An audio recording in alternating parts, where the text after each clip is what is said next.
जी दोस्तों, इस वीडियो में हम बात करते हैं स्पेलिंग चेकिंग की कि किस तरीके से हम इसके अंदर कुछ भी लिखें तो उसकी स्पेलिंग वगैरह चेक कर सकें। तो उसके लिए हम या तो F7 प्रेस करें या हम रिव्यू में जाके स्पेलिंग पे क्लिक करें।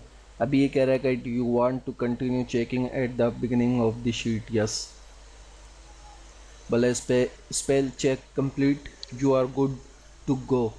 कोई गलती इसके अंदर नहीं है, आप आसानी से इसको ईजी होके ले लें, कोई टेंशन नहीं है। लेकिन अब इसके अंदर मैं ख़ुद यहाँ पे गलती करता हूँ, टोटल को स्पेलिंग मिस्टेक करी। अब मैं F7 से जाऊँगा, F7 से मैं गया तो देखिए उसने एरर नहीं दिया। या मैं स्पेलिंग पे यहाँ क्लिक करूँ तो एरर नहीं दिया, इसका मतलब गलती है। गलती कहाँ है? टोटा बोला है नॉट इन डिक्शनरी, ये डिक्शनरी में नहीं है, बल्कि इसकी जगह वो सजेशन कर रहा है कि टोटल है, ये वर्ड है, ये सारे वर्ड दे रहा है कि ये वर्ड इसकी जगह आ सकते हैं।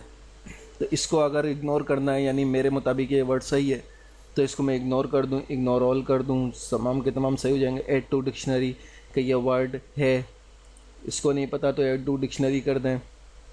या चेंज करना चाहूँ टोटल से तो इसको मैं चेंज कर दूं, चेंज ऑल करूँ तो जहाँ जहाँ शीट के अंदर ये लफ्ज़ लिखा है तो उसको ये टोटल में चेंज कर देगा। देखिए मैं चेंज ऑल कर देता हूँ, ठीक है, तो ये चेंज हो गया।